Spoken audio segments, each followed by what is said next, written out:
One. All right. Welcome back.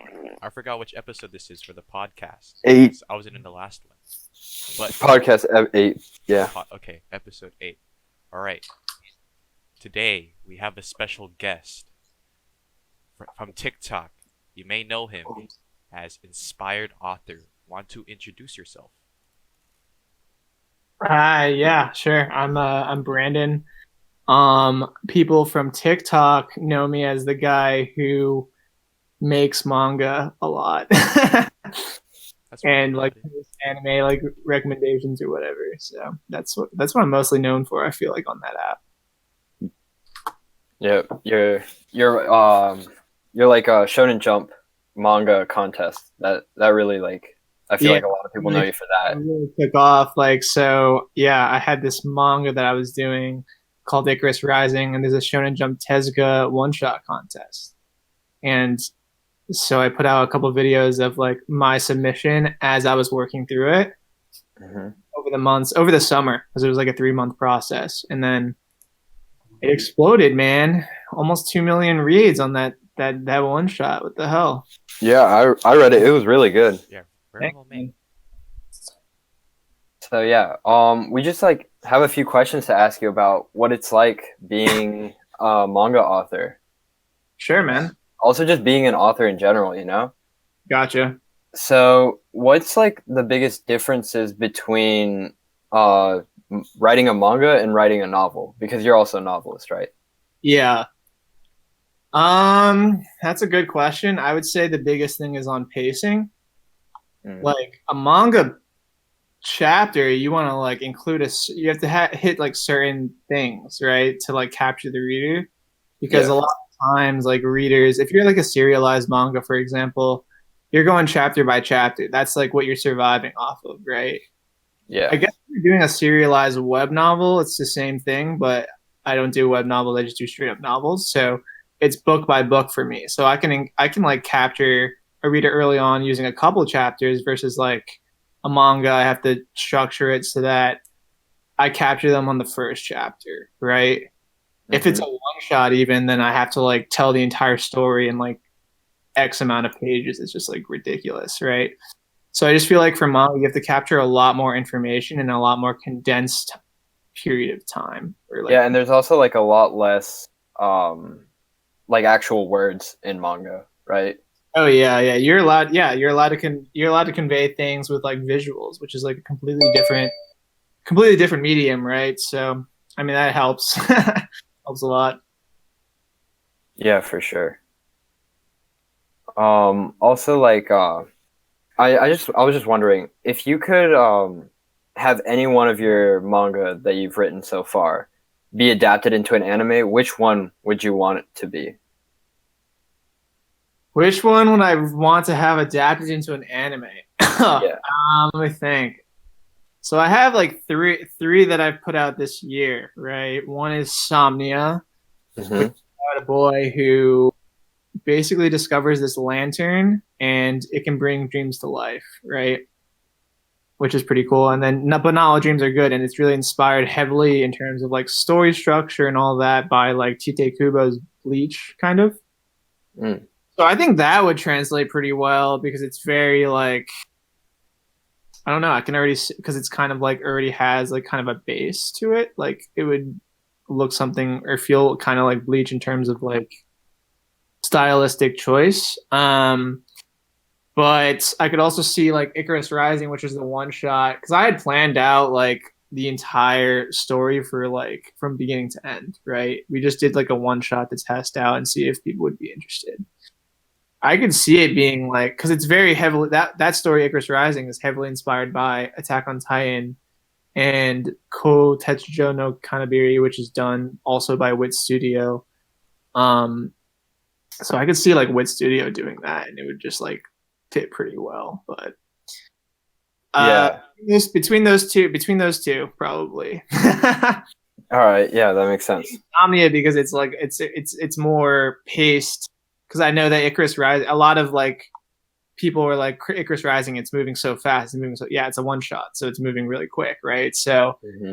Omnia has a lot slower pacing, so that might fit better for more of an anime style like Yeah, translate.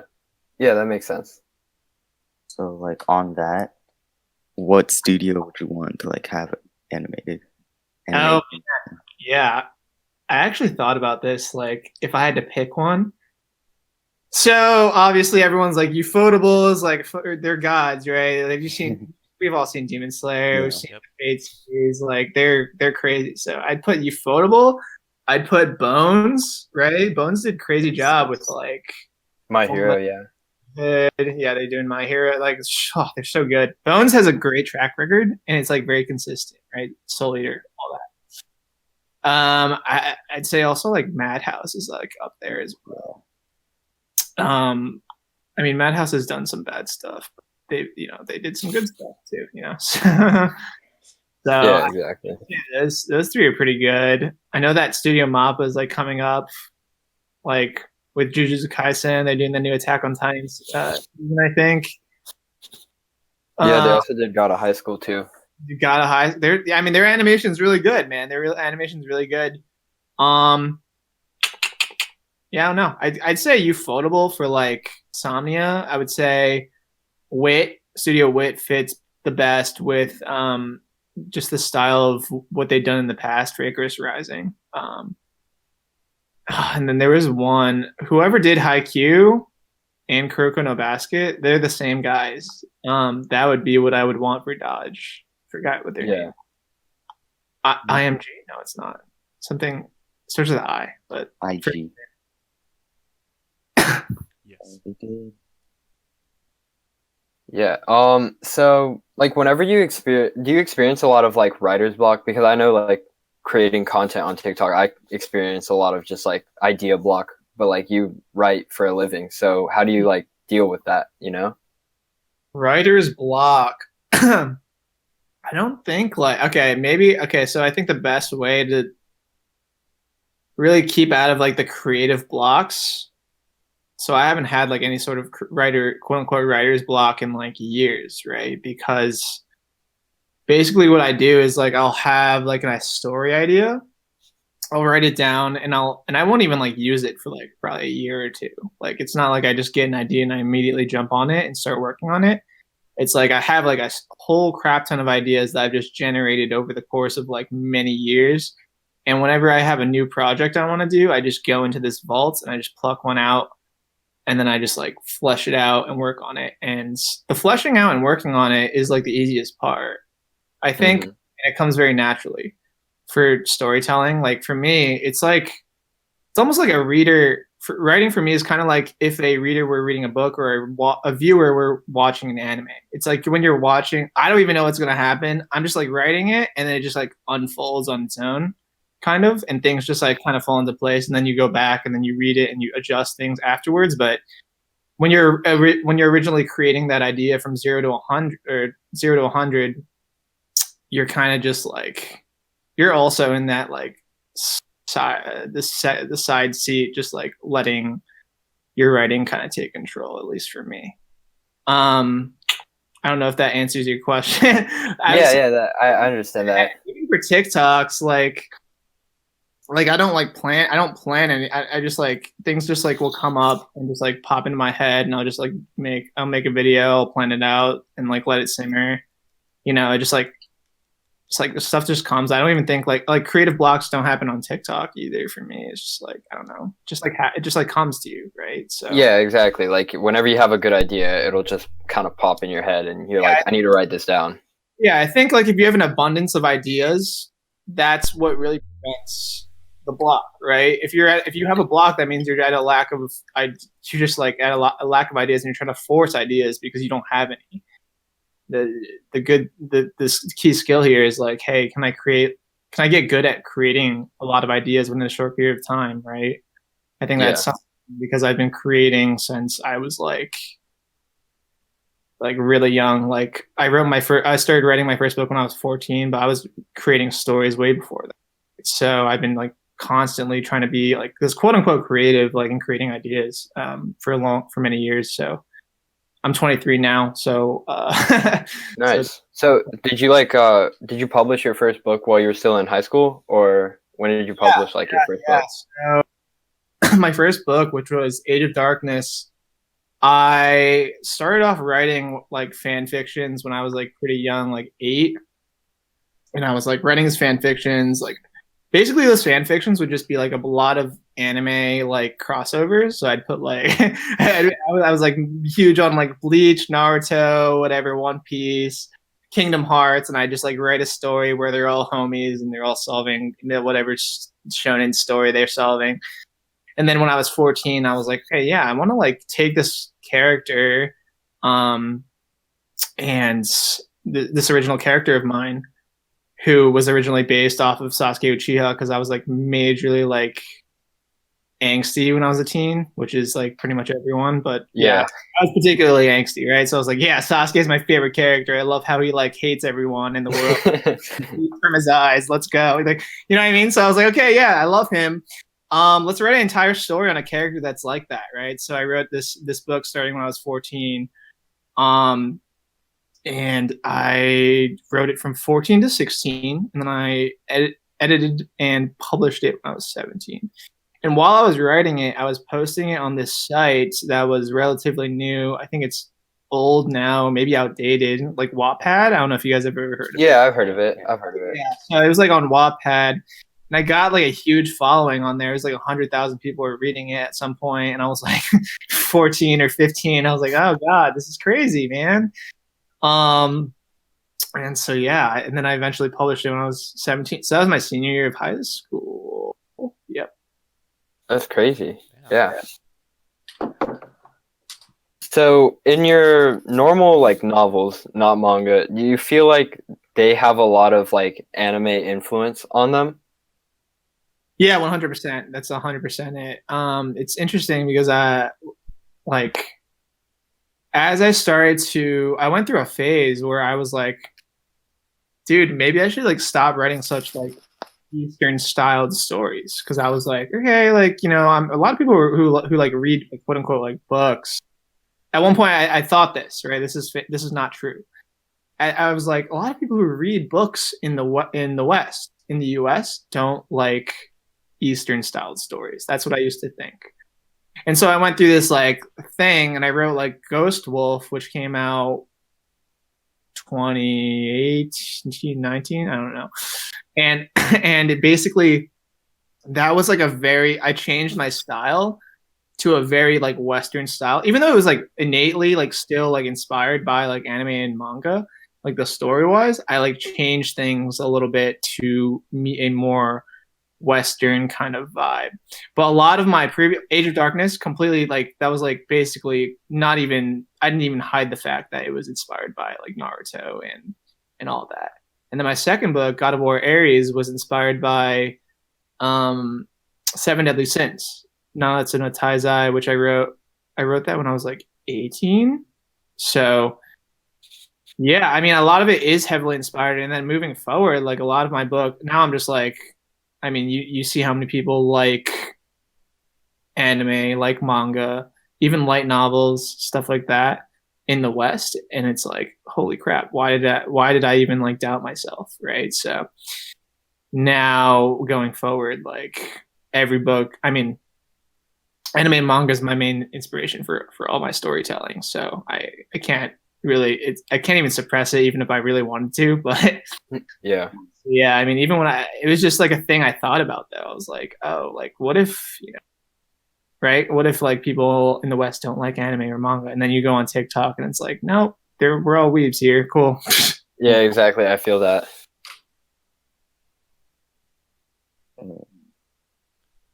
So, yeah.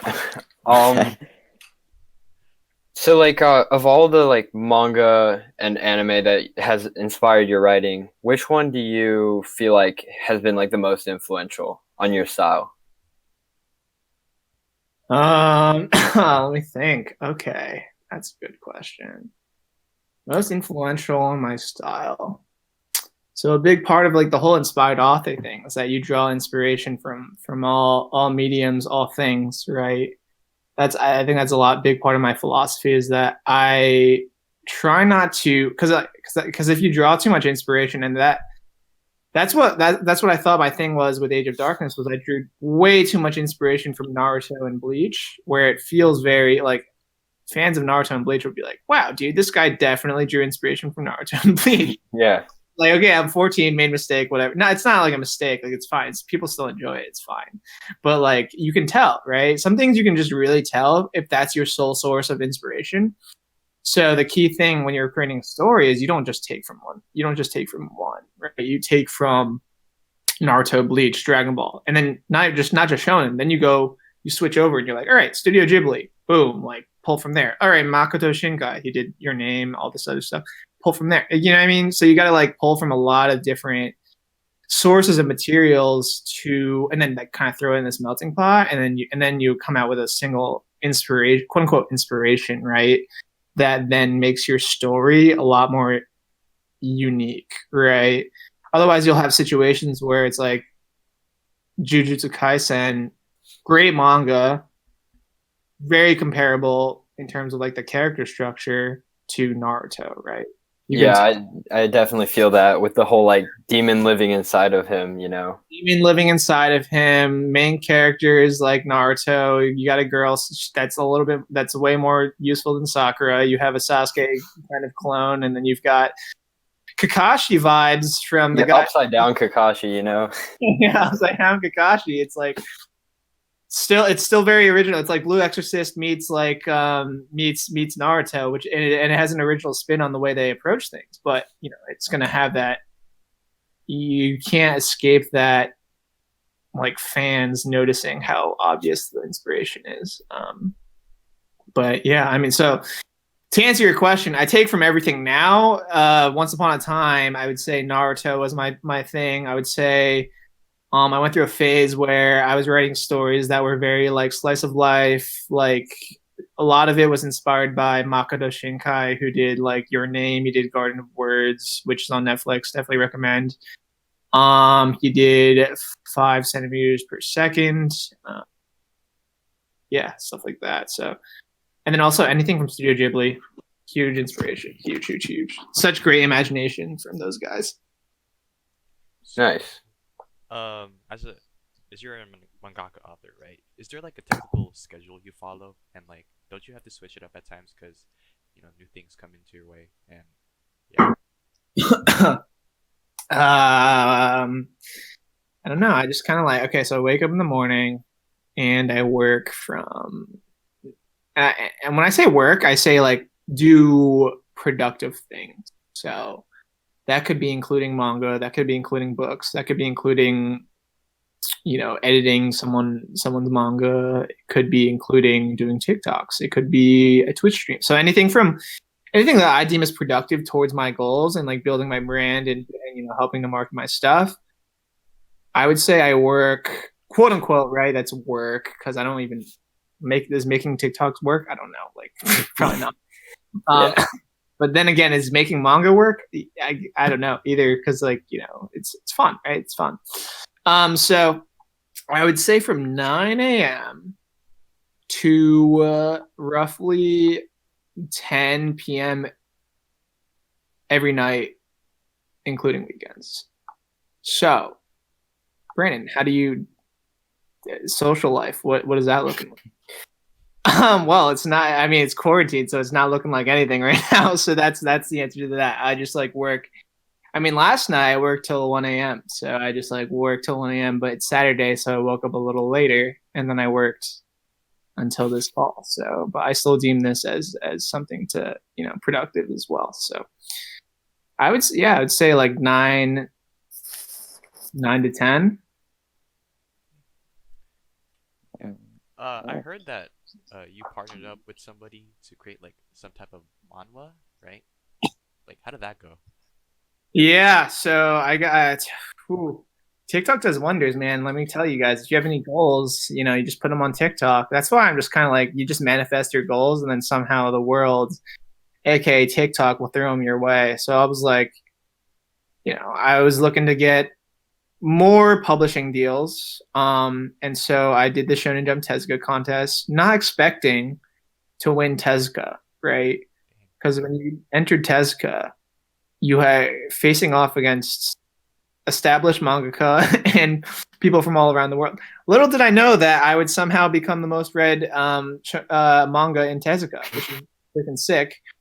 And that got a lot of eyes, right? And so what ended up happening was this really famous millionaire, what's it called, entrepreneur, Tom Bilyeu.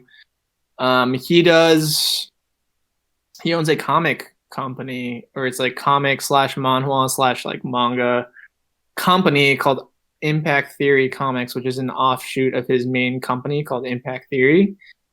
And he's like a public speaker, entrepreneur, like owns multiple companies. He's like Gary V kind of. You know who that is? Like he's been on stuff with Gary V. Like they like talk and they like, yeah. I was like, wow, like all this stuff. And then I was like, so when he reached out to me, I was like, Jesus, what? And so yeah, he reached out to me because he read my manga. Someone from his company had also seen my manga.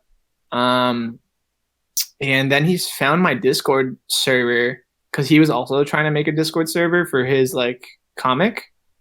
He was doing this comic, this manhwa on Webtoons called Neon Future with Steve Aoki, the DJ. Like fun. It was kind of surreal. You know, DJs are all breaking into manga now and stuff these days. But he found the my Discord server, which is like it has like 35,000 people. He's like, holy crap, you have so many people that like your stuff. You have this sick manga. I can tell you have skills from reading the actual manga, and you actually can like drive traffic to read to people, to get people to read it, right? So he was like, hey man, why don't we collaborate on something? And I was like, if 120%. Nice. And so he wrote me in on this project, which is really early process in the works, but I was allowed to announce it, which is a shonen styled webtoon, manhwa styled. So that'll be cool. Yeah, that's dope. Interesting. Okay, so is there like a certain author or mangaka that you really look up to, or have? Yeah, man. yeah. So Oba and Obata, who are the duo who did Death Note, Platinum End, and Bakuman, I love them. They're like freaking my heroes. One, because they work so well together, right? Because I'm a writer, so it's like it's hard for me to relate to someone like Oda, who does everything by himself. Oda's a freaking animal. Yeah.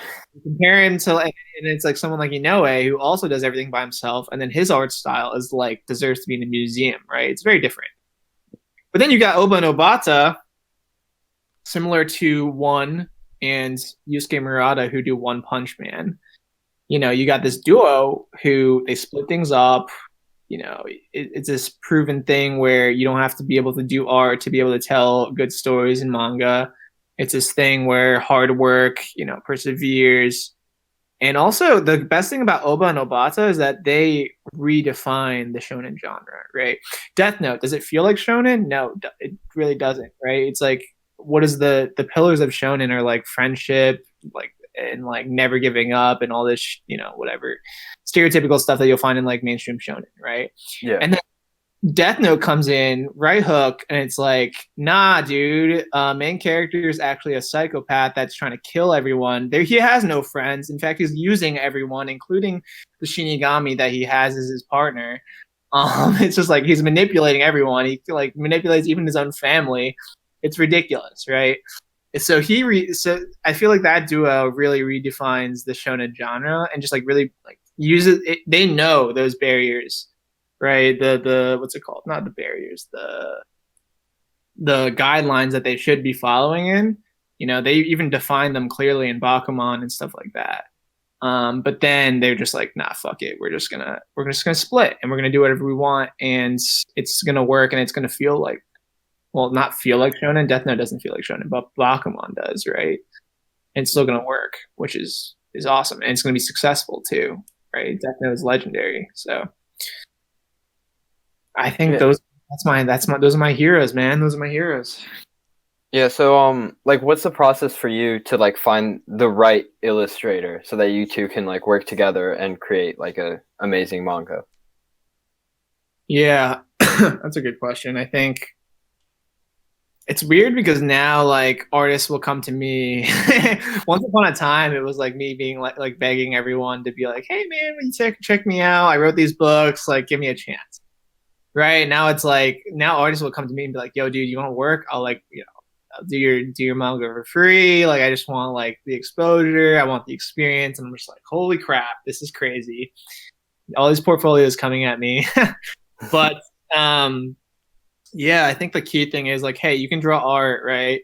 Well, you find a lot of really awesome artists on TikTok too, which are like artists that can do anime, they can do manga, styled stuff, but can you do a dynamic panel, right? Can you draw like a character that is in motion? Can you draw a character from various different angles? What does your paneling look like? Like, there's a lot of stuff that's other than just like you being able to draw a sick character. If you can draw a sick character, fantastic. But if you can't draw backgrounds, then maybe manga's not for you, right? If you can't draw backgrounds, maybe you go into webtoons because you don't need to draw backgrounds as often in webtoons. Whereas in manga, sometimes you'll have panels which will be like a distant shot and it'll just be an overview of like the entire background to establish a setting, right? And so for manga, I feel like the most important thing is cool, you're a sick artist, but you need versatility. If I tell you like, all right, we're doing this story, like you got to be able to change your art style based on the story sometimes, right? Or like, I mean, sometimes I'll write a story that matches a artist's like strengths, right? But for the most part, like if you're being matched, if you're just a solo manga artist, like looking for work and you can't write your own story and you don't know your strengths or whatever, you got to be able to like be as versatile as possible. You have to be able to like, draw everything pretty much. And the more versatile you are, like the better you're gonna do with certain strengths, and just identify those strengths to the writer. But you know, you don't want to limit if the more versatile you are, the less you're limiting the story, and the less you're limiting the story, then the more imaginative it can get, right? So Yeah. So when it comes to like, creating panels or creating pages for manga, or like just creating a character in general, do you like find references from IRL people, or do you just make them up in your head, or like find some inspiration from an anime character? are you talking about visually, or like are you talking about like Just writing the? just creating a visually. That's what I meant. Sorry. Yeah, visually, I would say I have something in mind. I always have something in mind. And it's like, okay, I'm writing out the character. I have someone in my mind. It's not like a perfected like image. Like I couldn't draw it out, but I know like that. I know the vibe that I get from the character. And then what I usually do is like, okay, I write down the character. I let the artist, what's it called? If I hire the artist, then I'll just shoot them like a reference photo that I find on like Google. But if it's like someone I'm partnering with, then it's like, okay, I want to see your interpretation of what this character will look like, right? What does the character look like to you? Because at the end of the day, when you're in a partnership with 50-50, right? Running a 50-50 like partnership, you don't want to like tell the artist like, hey, this is how this is going to look like. Because at the end of the day, it's a team effort. You don't know much better than the artist does. In fact, maybe the artist knows more, probably they do, on what will succeed in, having a good visual for the readers, right? So I always like will write down the character, like write down the scene, write down some kind of description, maybe a character sheet, and then give it to them. And then they'll do like a character design, and then we'll just like kind of work back and forth and tweak it based on whatever they do. So usually it's like I'll give them like a lot of writing and then have them imagine it themselves. And then like if they bring it to me and I kind of like hard disapprove, then I'll just like, provide some kind of reference and be like, hey man, do you think you can try this out? Like this is what I'm thinking for like quote unquote like the hairstyle, right? This is what I'm thinking. Yeah. But also you don't want, these are references. You don't want to give them like too. The reason references are like a last resort type of deal is because it can really ruin their imagination for what it could look like, right? So I try not to provide reference like too early because that can really like if they have like a it could break their imagination, which I don't want to do. And like how many times do you go back and forth with like an illustrator like designing a character? Like for Icarus Rising, like how long did it take for you guys to get the characters to look the way that you wanted them to look like? Um, I don't know. Umair and I, who is the artist for Samnia and Icarus Rising, work pretty well together. Like we're pretty spot on in terms of like when I write a character and he like can imagine it and I'm just like, yeah, that work. It's like pretty. It's usually pretty good. So Icarus Rising was like maybe 2 iterations. What he did was like he provided a bunch of like different hairstyles, and then I made a TikTok and I was like, "Yo guys, what hairstyle do you guys think is good?" As like a joke, right? And then like a bunch of people picked this one, and I went and I was like, "Yo, Amir, like this is what the fans said." And then we just fucking rolled with it. That was for Eos, who's like the prince of the story, right?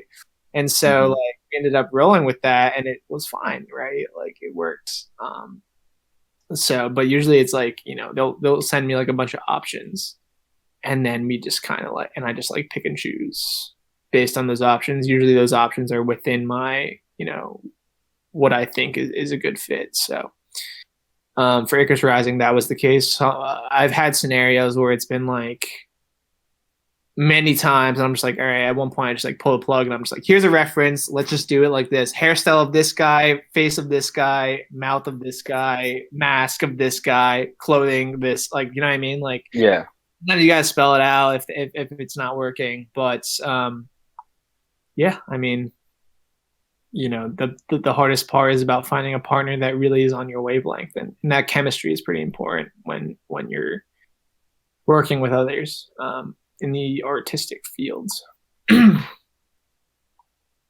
Okay, so with character design, do you have like a favorite character design, like from a certain anime? Because I know some people like certain type of.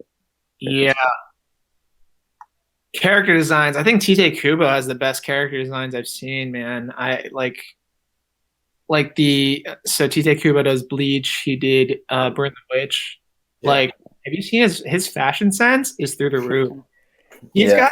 His characters have so much drip. It's just like next level. When he like it's like Soul Society characters, like they're all so sick.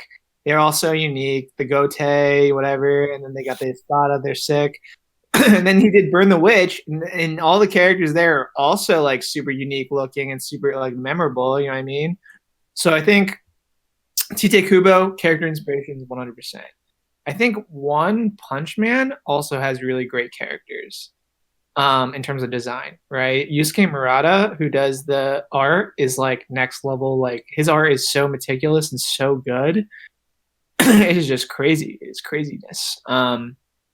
Like what's it called? The bicycle dude, and then you got like all the villains look very different. Like you'll probably never see them again because they're about to get one-shotted, but like they're also unique. And then you have all these different heroes that are like Smiley Man. There's a guy who's literally his sole character design is a smiley, and he has no lines. He has like 3 lines in the entire manga, let alone the show. I don't even think he showed up in the show. There's a character who's literally his sole purpose is to be a dog, and he just jumps around. Yeah, the watchdog dude, right? He's got dot. Like it's just his designs are so wild and so weird. But I mean, the concept for them came from One, but I think Yusuke Murata really brings them to life. And then also, if you guys have read Record of Ragnarok, I don't know. Oh yeah. Oh yes. Very good. Those characters are freaking such a great take on the gods, pretty much. So Record of Ragnarok for any viewers or if anyone here who doesn't know is basically a tournament arc seinen manga of just gods versus like really popular and famous humans.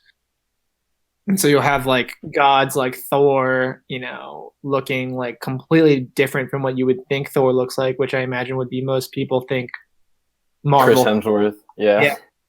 This guy doesn't have a beard. He's got like a sick hammer. He's got long ass hair, but he looks kind of like, I don't know. It's just like so different. And then you got Adam and Eve, and Adam looks like this apathetic little like naked kid. It's awesome. So those are three really good ones. I wouldn't say one is better than the other, but those are three good ones for sure.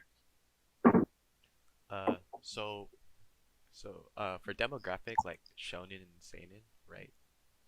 What Yeah. makes a shonen and seinen? Because Attack on Titan, it looks like a seinen, but it's in the demographic of shonen, and High School Yeah. DxD is a shonen, but the etchiness High should be a School seinen. Musical? Oh my God.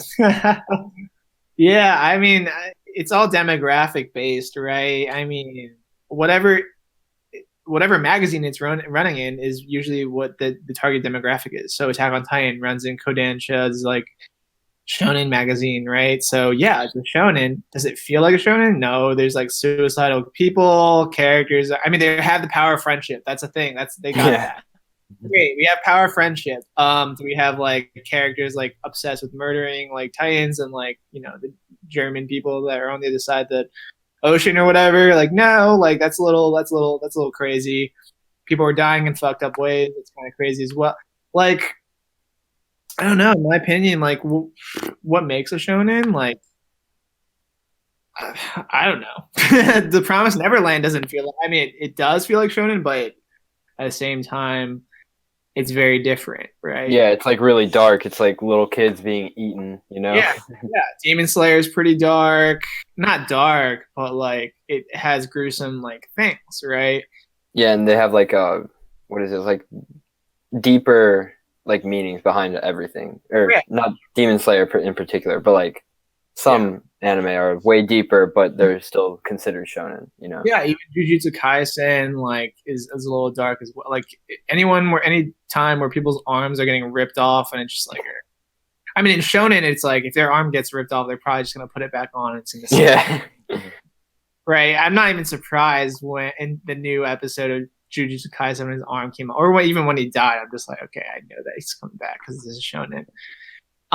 But I think there's guidelines, right? Because Shonen magazine, what is the most likely way you're going to get into a Shonen magazine, right? You're going to bring things within the target demographic. But how can you break from those target demographics, right? If you're already established, you can play around a little bit, right? You can send something out there like a Death Note, like a Promised Neverland, like an Attack on Titan. And most likely, if you have a contact, the editor will be like, "Yeah, man, let's take a chance on it." Readers like it, boom, you're in, and yeah, you're in. But is that going to be the most? Can everyone do that? No, no, you can't always do that, right? Yeah. For example, for Shonen Jump Tezuka, if you did something like that, that would probably not get picked up, right?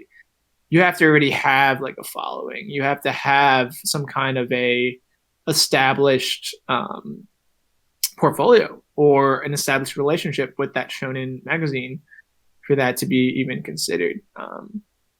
That's just my opinion. What makes a seinen? I think seinen is a little easier. Just like anything that's like dark, just not shonen. Those darker ones usually will fall into that field. But I mean, same thing that applies. If it's not dark enough, if it's not, if it feels like a shonen, too much like a shonen, then they won't take that into a seinen magazine. But it's all defined by the demographics of the magazines. So Yeah, for sure. And like I'm just wondering, did you feel like a lot of pressure submitting Icarus Rising to the Shonen Jump competition because of like all the like judges are like goated manga authors, you know? yeah, they got like what Oda, Kazue Kato did Blue Exorcist. You got Toriyama, which is free. I don't know how they. I mean, Toriyama's done a lot of Tezuka judging, but like it's just crazy. Toriyama's there and Oda at Inoue as well. Like I can't believe they got Inoue in there. It's just like, and then Horikoshi, it's pretty cool too. He's been very popular recently amongst the crazy My Hero fans. Yeah. Um, yeah, I mean there is pressure, right? There's definitely pressure. I think more than anything, it's like a good kind of pressure, right? It's like it's not like the pressure where you're like, I'm scared, I don't know if I want to submit. It's like the pressure where you're like, It keeps I'm you hyped going. up, I'm excited, I want them to read it, and I'm gonna do the best that I can. I'm gonna work that much harder to make sure that it's enjoyable for not just the readers, but hopefully the mangaka that have given us their time are going to enjoy this, right? So I think it's a good kind of pressure. Even though I make all these stupid TikToks of me being afraid, it's just a joke. So yeah. Uh, I think to add on to that real quick, I think that anyone who wants to do manga, you have to like get over all those fears, like because the only way you're ever going to succeed is if one of those top dogs like acknowledges you. That's like the key thing is like you can have all these other, you can have like a ton of people who are reading your stuff, right? But unless like you get acknowledged by like a top dog or an editor or something, like you could keep just putting your stuff online. So like you need someone who's the end goal is like to have someone big like notice you, because that'll open up a lot more opportunities. Yeah, for sure. Can't be afraid. so with most mangaka authors or artists in the eastern side in Japan, what's it like being a Western mangaka like here in America? Being like, hey, do you speak Japanese? Or having people being like It's they like also they're always like, yo dude, is it even manga if you're not Japanese? And I'm just like whatever, I'm not gonna deal with you. It's just like a lot of that stuff. It's like, hey, is it really manga? I mean, Shonen Jump, if Shonen Jump says that it's manga, right? And they also accept people from now internationally. If they say it's manga, then who is some random that's from the US that's 13 gonna tell me that it's not? I mean, so it's like exactly. I do deal with a lot of those comments. It's like, yo, you're from the West. Is it really manga? It's like, what do you want me to tell you? Like, there's a good example I always give is Tony Valente, who's this really cool French mangaka. He did Radiant. He's from France, man. Doesn't speak Japanese. Speaks English and French. Talk to him on Instagram. Sick guy. And he has an anime adaptation with like 2 seasons. I think Radiant got a second season recently. Like, is he Japanese? No, he's not Japanese. Can international mangaka make it? 100%.